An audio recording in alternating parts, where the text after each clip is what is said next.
Hello friends, last video lecture में हमने Mendelian genetics के बाद वाले पोस्ट मेंडेलियन एरा में से मल्टीपल एलिलिज्म को डिस्कस किया था। तो अब तक हम क्या क्या पढ़ चुके हैं? हम पढ़ चुके हैं मेंडेलिज्म, इसके अलावा हमने पोस्ट मेंडेलियन एरा में जेनेटिक बेसिस से रिलेटेड टॉपिक डिस्कस किए हैं। अब हम बात करेंगे इसके बाद वाले उस एरा की जब क्रोमोसोम की डिस्कवरी हुई थी। तो 1900 के आसपास दो scientist, Walter Sutton and Theodore Boveri, इन्होंने एक थ्योरी प्रपोज की। 1902 में प्रपोज की गई इस थ्योरी का नाम था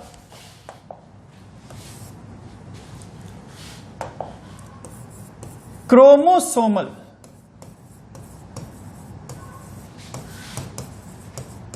थ्योरी ऑफ इनहेरिटेंस। यह डेफिनेट बात है कि chromosomal theory of inheritance chromosome की डिस्कवरी के बाद एग्जिस्टेंस में आई।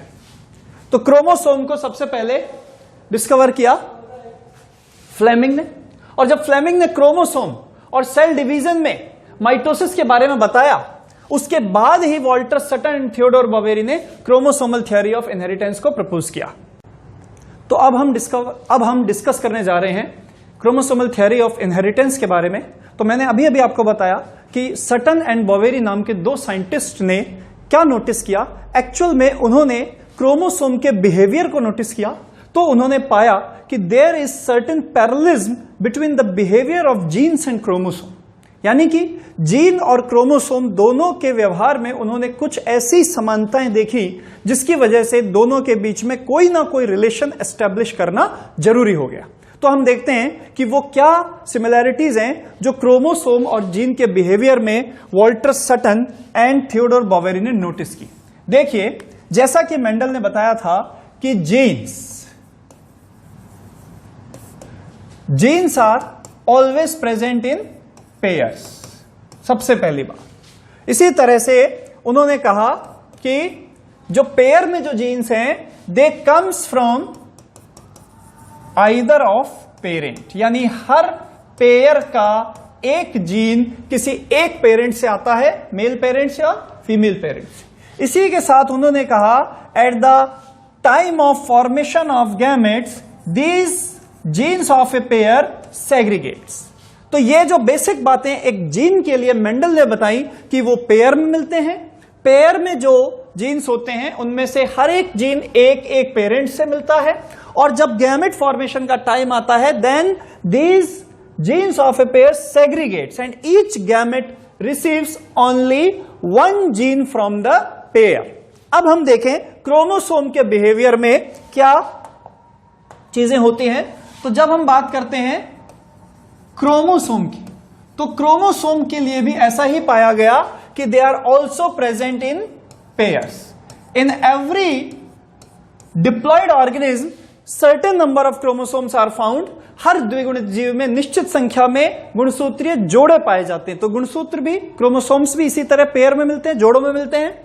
इसी के साथ each chromosome of a pair, प्रत्येक जोड़े का गुणसूत्र, it comes from either parent, किसी भी जोड़े में जो गुणसूत्र होते हैं दो, उनमें से हर एक किसी एक जनक से प्राप्त होता है, एक मेल पेरेंट से, एक फीमेल पेरेंट से। And these chromosomal pair it also becomes segregated at the time of formation of gamete. तो हमने क्या देखा कि क्रोमोसोम्स जो हैं ये भी जोड़ों में मिल रहे हैं, हर एक जोड़े का एक क्रोमोसोम किसी एक जनक से प्राप्त हो रहा है, और युग्मक बनते समय at the time of formation of gamete ये क्रोमोसोम भी सेग्रीगेट हो रहे हैं। तो इस तरह से जीन और क्रोमोसोम के बिहेवियर में एक पैरेललिज्म नोटिस की गई, दोनों एक पैरेलल बिहेवियर शो कर रहे हैं। तो डेफिनेट बात है कि इनमें कोई ना कोई रिलेशन होना चाहिए।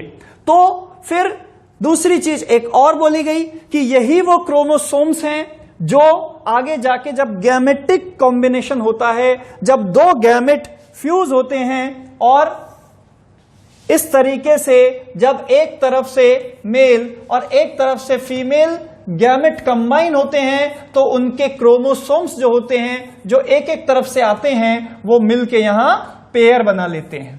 तो इस तरीके से क्रोमोसोमल पेयर का फॉर्मेशन उसी तरह का बिहेव कर रहा है जैसा जीन पेयर का फॉर्मेशन करता था। तो फिर इनमें क्या रिलेशन माना जाए? एक बड़ी प्रॉब्लम यह होती है या ये देखी गई कि number of genes are quite identical like number of traits. जितने प्रकार के आनुवंशिक लक्षण, जेनेटिक ट्रेट हम किसी ऑर्गेनिज्म में कंसीडर कर सकते हैं, ऑलमोस्ट उतनी ही टाइप की जीन्स उसके अंदर प्रेजेंट होती हैं, जिनका नंबर किसी भी इंडिविजुअल में थाउजेंड्स तक हो सकता है। पर number of chromosome is always limited in an individual. Number of chromosome is limited, like we can see in human there are 46 present in 23 pairs। तो आप देख सकते हो कि ह्यूमन के अंदर, जो कि मोस्ट एडवांस्ड ऑर्गेनिज्म है, 46 टोटल क्रोमोसोम मिल रहे हैं जो 23 पेयर्स में है। पर क्या जीन्स भी इतने ही है? नहीं। जितने ज्यादा जेनेटिक ट्रेट किसी ऑर्गेनिज्म में होंगे उतने ज्यादा जीन्स, बल्कि उससे भी ज्यादा जीन्स उसके अंदर प्रेजेंट हो सकते हैं। तो आगे जाके जब हम जीनोम प्रोजेक्ट की बात करेंगे तब हमें पता चलेगा कि ह्यूमन में 25 to 30,000 के आसपास जीन्स होते हैं। तो यहां एक चीज देखी जा रही है कि number of genes are so many while number of chromosomes are limited, but behaviour of both are similar. यानी दोनों में कोई ना कोई कनेक्शन तो है। तो हम ये तो नहीं कह सकते कि जो जीन है वही क्रोमोसोम है, हम ये तो नहीं कह सकते। पर हम ये जरूर कह सकते हैं इस नंबर वाली चीज से और दोनों के सिमिलर बिहेवियर से, और साथ ही साथ ट्रेट्स को कंट्रोल करने में दोनों के रोल से, लक्षणों को नियंत्रित करने में दोनों की भूमिका को ध्यान में रखते हुए हम ये कह सकते हैं कि they move in next generation together. Chromosome और जीन अगली पीढ़ी में साथ साथ जाते हैं। तो वो क्या तरीका हो सकता है जिसके द्वारा हम कह सकें कि क्रोमोसोम अगली पीढ़ी में, क्रोमोसोम और जीन अगली जनरेशन में साथ साथ जाते हैं? वो तरीका एक ही हो सकता है कि हम ये मान लें that these chromosomes they are the carrier of the genes, कि हम ये मान लें कि इन क्रोमोसोम्स पे डिफरेंट जीन्स प्रेजेंट हैं। हम उन्हें अलग अलग सिंबल से शो कर सकते हैं। तो हम ये कह सकते हैं कि these chromosomes are the carrier of the genes, mean each chromosome carry multiple genes. So हमारे सामने जो कंक्लूजन यहां निकल के आया वो है chromosomes are the carrier of the genes। और अब हम वो सारी बातें समझ सकते हैं जो हमने डिस्कस की थी इससे पहले कि दोनों का बिहेवियर क्यों कॉमन है। आप देखिए कि क्रोमोसोम जो है वो क्रोमोसोम पेयर में है, इस क्रोमोसोम पर मिलने वाली जीन्स भी पेयर में है। ये जो पेयर है क्रोमोसोम का, ये अलग अलग पेरेंट से ऑब्टेन किया गया है, और ये पेयर जब सेग्रीगेट होगा और अलग अलग गैमेट में जाएगा तो इस पेयर की जीन भी अलग अलग गैमेट में जाएंगी। अगर मैं यहां 2 गैमेट शो करता हूं कुछ इस तरह से, तो आप देखिए कि ये इस क्रोमोसोम को भी कैरी कर रहा है और इस क्रोमोसोम पे प्रेजेंट जीन को भी कैरी कर रहा है। तो हम यहां क्या समझ सकते हैं? हम यहां समझ सकते हैं कि इनके बिहेवियर में जो पैरेललिज्म है क्रोमोसोम और जीन के बिहेवियर में, वो सिर्फ इसलिए है because chromosome carry those genes and each chromosome consist many of the gene. क्योंकि गुणसूत्र जीनों के वाहक होते हैं तथा प्रत्येक गुणसूत्र बहुत सारी जीनों को धारण करता है। तो यहीं से गुणसूत्रीय सिद्धांत की बात शुरू होती है। Theodor Boveri and Walter Sutton ने जो बात नोटिस की थी वो यही थी कि जीन के और गुणसूत्र के व्यवहार में एक समांतरता है। There is certain parallelism between the behaviour of genes and chromosome. और इसी चीज को जब मेंडेलियन प्रिंसिपल के साथ मिक्स किया तब वॉल्टर सटन ने क्रोमोसोमल थ्योरी ऑफ इनहेरिटेंस को प्रपोज किया। तो वॉल्टर सटन की ये क्रोमोसोमल थ्योरी ऑफ इनहेरिटेंस क्या कहती है? इनके अकॉर्डिंग हम देखेंगे कि सबसे पहली बात, every organism has certain number of chromosome. Okay, इसके अलावा आप ये ध्यान रखो, these chromosomes are present in pair. ठीक है, बाकी बातें वैसी होंगी। That each chromosome of a pair comes from either of the parent. Then when gamete forms, जब गैमेट बनते हैं तो हर एक पेयर का क्रोमोसोम जो है वो सेग्रीगेट हो जाता है। And the chromosomes are the carrier of genes and they carry these genes into the next generation. तो हम क्या कह सकते हैं कि क्रोमोसोमल थ्योरी ऑफ इनहेरिटेंस में ये कुछ बेसिक बातें हमें पता चली कि हर एक जीव के पास निश्चित संख्या में गुणसूत्र होते हैं जो जोड़ों में मिलते हैं। जोड़े का प्रत्येक गुणसूत्र किसी एक जनक से प्राप्त होता है। युग्मक बनने के दौरान ये आपस में पृथक हो जाते हैं और ये गुणसूत्र जीनों के वाहक होते हैं। तो हम यहां पर क्या देख सकते हैं? हम यहां पर देख सकते हैं कि chromosomal theory of inheritance gene और क्रोमोसोम के बिहेवियर के बीच में समानता भी बताती है और यह भी बताती है कि गुणसूत्र जीनों के वाहक हैं। अब जब हमारे सामने ये बात आ गई कि गुणसूत्र जीनों के वाहक हैं तो अब तक हमने जो भी चीजें पढ़ी हैं उस पर हम इस नॉलेज को अप्लाई करके देखते हैं। जैसे कि इस नॉलेज के आने के बाद हम एक चीज को समझने की कोशिश करते हैं कि जब एक क्रोमोसोम पर बहुत सारी जीन्स प्रेजेंट हैं, मान लीजिए हाइट की जीन को नाम दे देता हूं मैं कह देता हूं यहां पर सीड शेप के लिए जीन है, मैं कह देता हूं मान लीजिए यहां कॉटिलिडन कलर के लिए जीन है। इस तरह से 3 अलग अलग जीन एक ही क्रोमोसोम पर है। तो डेफिनेट बात है कि जहां जहां ये क्रोमोसोम जाएगा वहां वहां ये अपने साथ इन जीन्स को कैरी करेगा। मान लीजिए सपोज इसके साथ पेयर में दूसरा क्रोमोसोम मौजूद है जिसके पास इस तरह की जीन्स हैं। तो जब सेग्रीगेशन होगा और ये दोनों अलग अलग होंगे तो आप देख सकते हैं कि एक क्रोमोसोम इस तरह का जीन कॉम्बिनेशन कैरी कर रहा है और दूसरा क्रोमोसोम इस तरह का जीन कॉम्बिनेशन कैरी कर रहा है और इस तरह से ये सारी जीन जो हैं ये एक साथ अगली पीढ़ी में वंशागत हो रही हैं। तो यहां से एक बात निकल के आती है कि जो जीन एक क्रोमोसोम पर एक साथ लगी हुई हैं वो सब अगली पीढ़ी में एक साथ जाने की कोशिश करती हैं।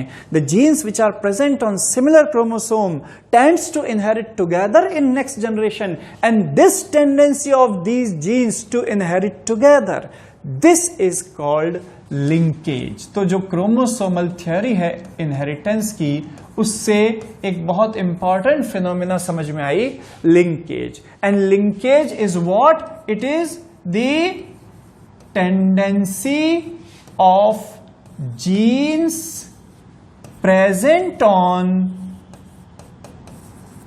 Same chromosome to inherit together.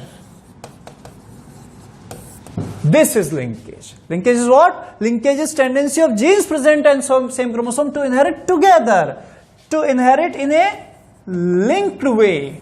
Such genes are called linked genes. ये जितनी भी जीन आप देख रहे हो जो एक ही क्रोमोसोम पे प्रेजेंट हैं ये सारी आपस में क्या हैं? ये सारी आपस में लिंक्ड जीन है क्योंकि ये अगली जनरेशन में साथ साथ जाएंगी। तो फिर यहां पर एक बहुत बड़ा जो लॉ हमने अब तक पढ़ा है जेनेटिक्स का वो वायलेट हो जाता है। एक सिद्धांत जो आनुवंशिकी का हमने अभी पढ़ा है वो यहां गलत साबित हो जाता है और वो क्या है? वो है carry of independent assortment. Sorry.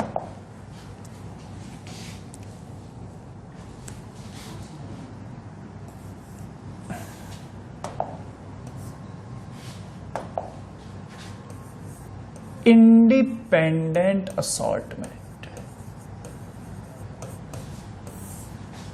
देखिए, इंडिपेंडेंट असॉर्टमेंट के लॉ में हमने क्या पढ़ा था कि जो दो ट्रेट ये हम हमेशा किस में देखते हैं? एक डाई हाइब्रिड क्रॉस में देखते हैं। और एक डाई हाइब्रिड क्रॉस में जो भी दो ट्रेट हम एक साथ लेके चलते हैं, और ना केवल ट्रेट, हम कहते हैं जीन्स कंट्रोलिंग टू ट्रेट्स। यहां पर दो लक्षणों को नियंत्रित करने वाली जो जीन है, they always assort independently, means अगली पीढ़ी में जाते वक्त ये एक दूसरे पर इंडिपेंडेंटली, ये एक दूसरे पर निर्भर नहीं करती, दे ऑलवेज असॉर्ट इंडिपेंडेंटली। तो इसके लिए हमने एक क्रॉस देखा था जहां पे राउंड एंड येलो जो सीड पैटर्न था उसको रिंकल्ड और ग्रीन सीड पैटर्न से हमने क्रॉस कराया था, और उसके बाद F1 जनरेशन में हमको राउंड एंड येलो ही मिला था कॉम्बिनेशन, और फिर उसके बाद जब हमने F2 जनरेशन ली थी तो हमें ऑल पॉसिबल कॉम्बिनेशन मिले थे। अगर हम टेस्ट क्रॉस कराते हैं तो भी हमें 1:1:1:1 में सारे पॉसिबल कॉम्बिनेशन मिलते हैं। तो अब हम इस बात का क्रोमोसोमल बेसिस समझने की कोशिश करते हैं।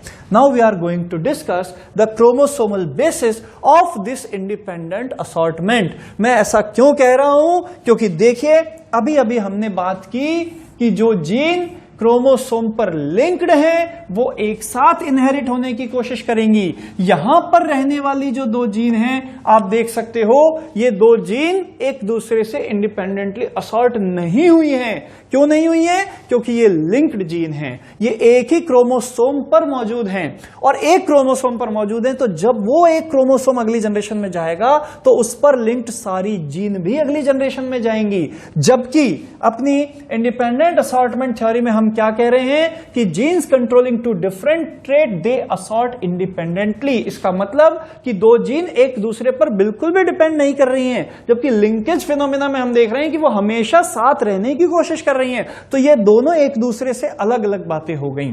इन अलग अलग बातों को केवल क्रोमोसोमल बेसिस पर ही समझाया जा सकता है, गुणसूत्रीय आधार पर ही हम समझ सकते हैं कि सहलग्नता किस कारण से आती है। और इंडिपेंडेंट असॉर्टमेंट हिंदी में हम इसे कहते हैं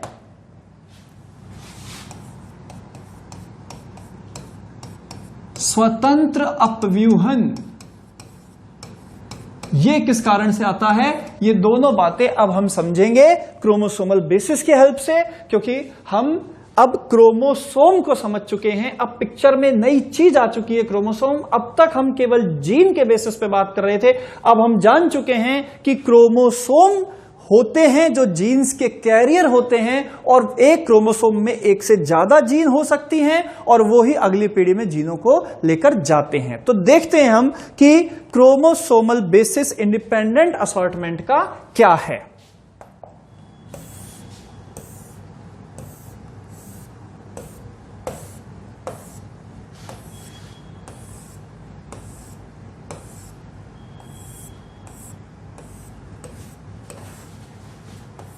जस्ट अ मिनट।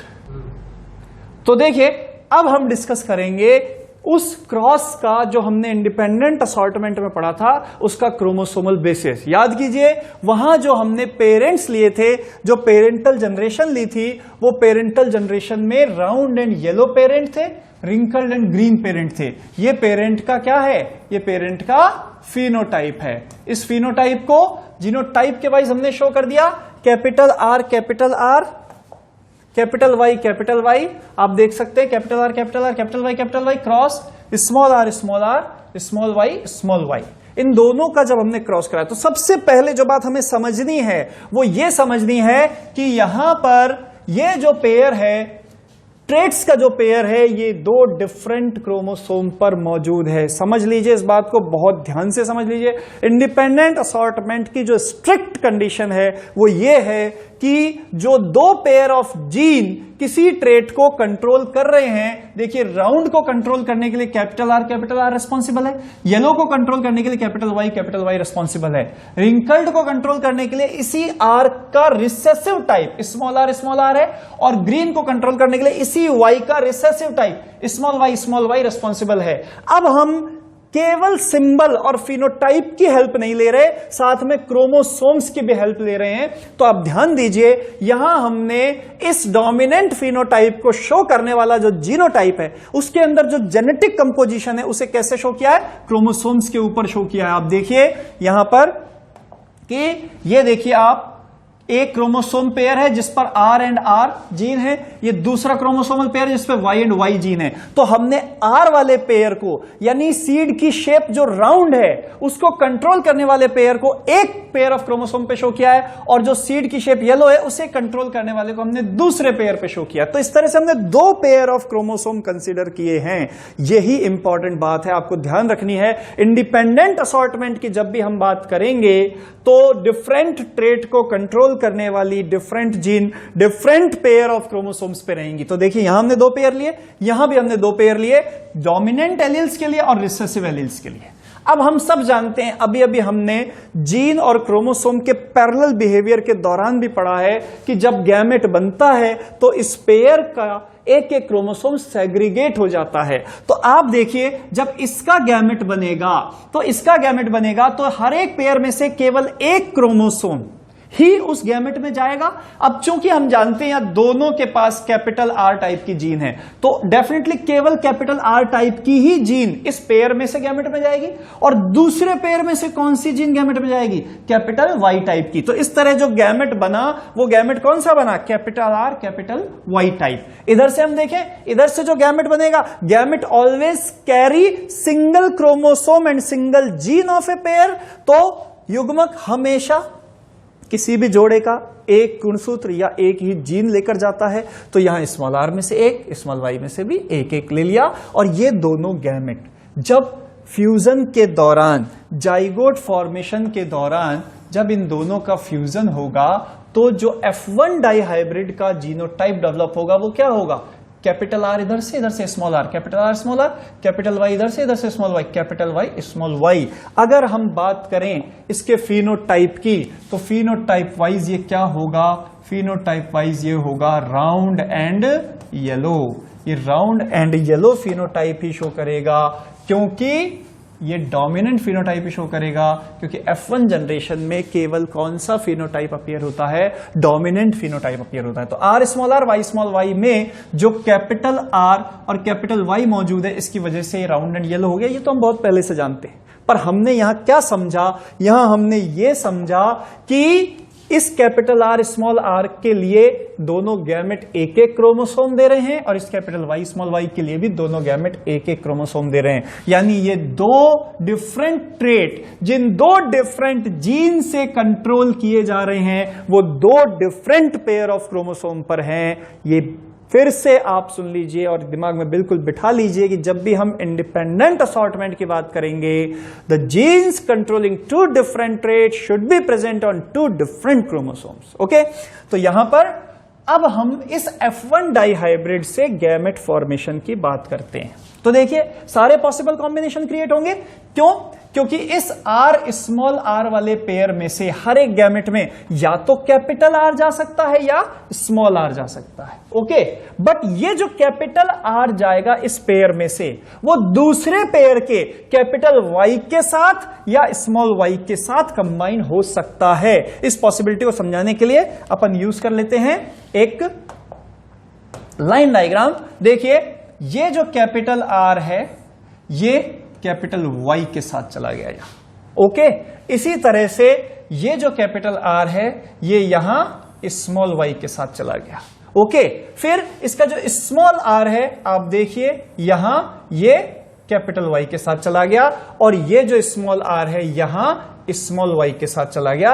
इस तरह से 4 डिफरेंट कॉम्बिनेशन आपके पास नजर आ रहे हैं। ये 4 डिफरेंट कॉम्बिनेशन, ये 4 अलग अलग तरह के जो गैमेट बने हैं, वो गैमेट बनना भी इंडिपेंडेंट असॉर्टमेंट का ही नतीजा है। इसी बात को इंडिपेंडेंट असॉर्टमेंट बोला जाता है, that genes controlling 2 different trait assort independently when forming the gamete. आप देख सकते हो ये 2 ट्रेट को कंट्रोल करने वाली जीन अलग अलग हैं, एक को आर से शो कर रहे हैं, एक को वाई से शो कर रहे हैं। हर एक टाइप का आर यानी डोमिनेंट और रिसेसिव टाइप का जो आर है वो हर एक टाइप के वाई के साथ जाने की पॉसिबिलिटी रखता है। कैपिटल आर कैपिटल वाई के साथ भी जा सकता है, स्मॉल वाई के साथ भी, स्मॉल आर कैपिटल वाई के साथ भी जा सकता है, स्मॉल वाई के साथ भी। इस तरह से ये 4 गैमेट बनने की पॉसिबिलिटी है, और आप ध्यान दें कि इन चारों के बनने की इक्वल पॉसिबिलिटी है। यही इंडिपेंडेंट असॉर्टमेंट है। जब ये दोनों डिफरेंट पेयर ऑफ क्रोमोसोम पर होंगे तो ये कोई भी किसी के साथ कंबाइन होने की इक्वल प्रोबेबिलिटी रखता है, इसलिए चारों बराबर मात्रा में बनेंगे। तो यहां हमने इनका अमाउंट नहीं लिखा है, केवल टाइप लिखा है। देखिए हमारे पास 4 डिफरेंट टाइप के गैमेट कौन से हैं? Capital R capital Y, capital R small R capital Y and small are small Y from this F1 dihybrid.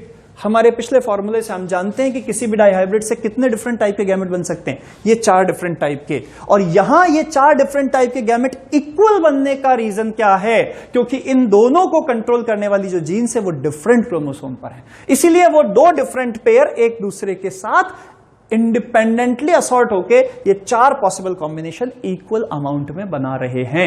यहां तक की बात आपको क्लियर हो गई कि ये 4 डिफरेंट गैमेट इक्वल क्यों बनते हैं। हालांकि मैं आपको बता रहा हूं कि ये चीज तो हम शो कर रहे हैं, किसी एक्सपेरिमेंट के दौरान ये चीज हमें नजर नहीं आती। फिर इस बात का एविडेंस क्या है कि ये चारों इक्वल बने? इस बात का एविडेंस होता है बच्चों टेस्ट क्रॉस। किसी भी F1 हाइब्रिड से बनने वाले गैमेट का अगर आप अमाउंट और उनका टाइप जानना चाहते हो तो आप उसका टेस्ट क्रॉस कराओ। क्या होता है टेस्ट क्रॉस? हम सब जानते हैं किसी भी F1 हाइब्रिड को जब किसी रिसेसिव पेरेंट से, यहां चूंकि डाइहाइब्रिड क्रॉस है तो ये क्या होगा? Double recessive parent.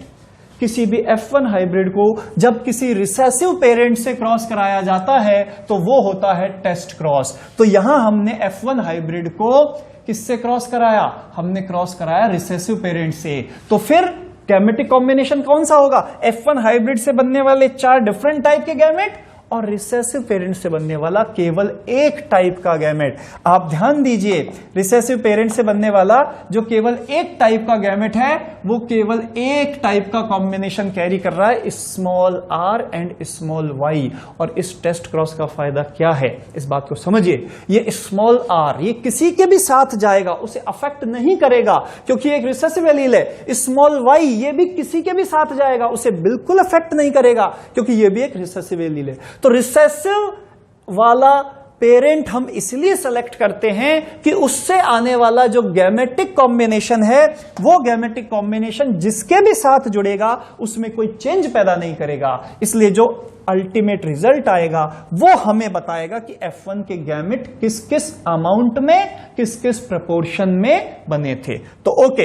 इधर से हमारे पास आया सिर्फ स्मॉल आर स्मॉल वाई, और इधर से हमारे पास ये 4 पॉसिबिलिटीज हैं, और इनको जब हमने कंबाइन किया तो टेस्ट क्रॉस का जो फिनोटाइपिक रिजल्ट हमारे सामने आता है वो इस तरह से आता है। टेस्ट क्रॉस में हमें इक्वल अमाउंट में ये 4 तरह के प्लांट मिलते हैं।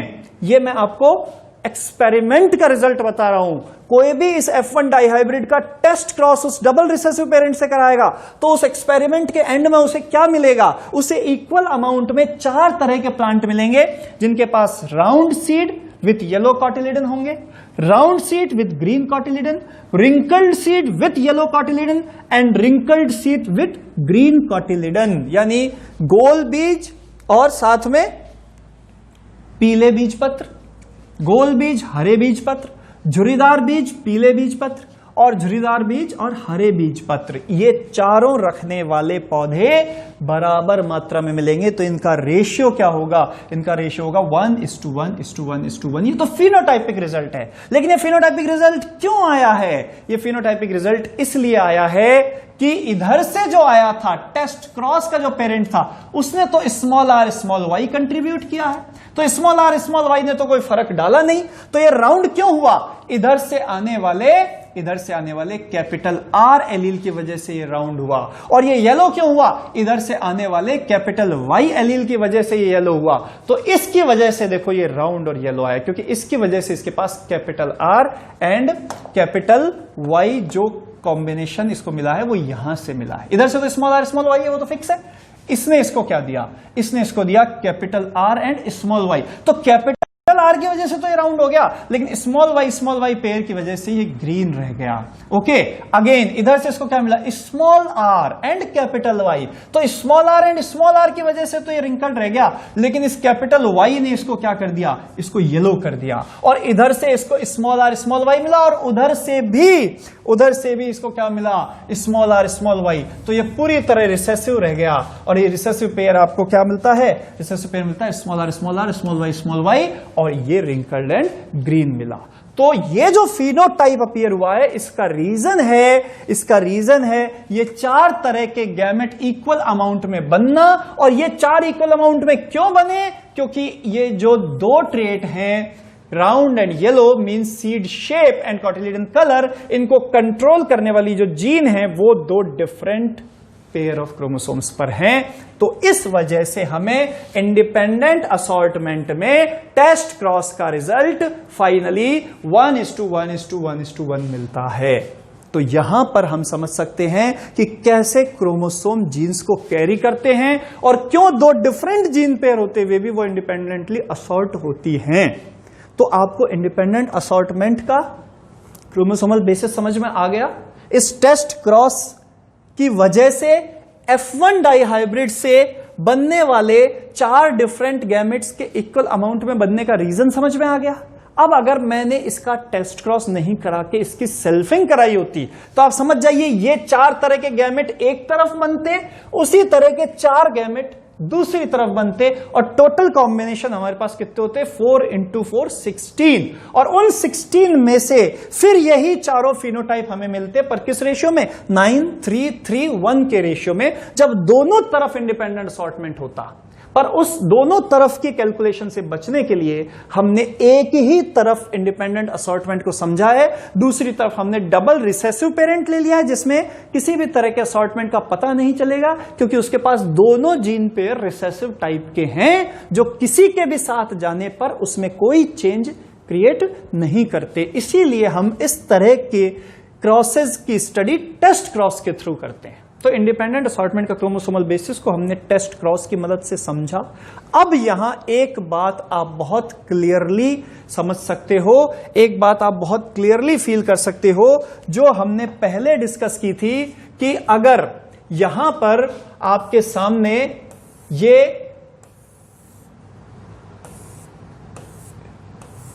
इंडिपेंडेंट असॉर्टमेंट नहीं होके सेम क्रोमोसोम पर डिफरेंट जीन्स होती, तो जब भी ये गैमेट में जाते ये हमेशा साथ रहने की कोशिश करते हैं। ये एक दूसरे से इंडिपेंडेंटली इनहेरिट नहीं होते, क्योंकि ये सेम क्रोमोसोम पर है। ये बहुत इंपॉर्टेंट बात है समझने के लिए। When genes are present on same chromosome, they always tend to inherit together. They never show independent assortment. इसलिए independent assortment की strict condition हमारे सामने क्या हो गई? 2 जीन्स का 2 डिफरेंट क्रोमोसोम पे होना, और अगर वो सेम पर हो गए then they will show linkage. तो लिंकेज किस तरह से होती है, और लिंकेज फिनोमिना को हम किस तरह से स्टडी करते हैं, सबसे पहले इसे किसने देखा, सबसे पहले इसके बारे में किसने बताया, लिंकेज थ्योरी किसने दी, ये सारी बातें मैं आपको नेक्स्ट वीडियो लेक्चर में एक्सप्लेन करूंगा।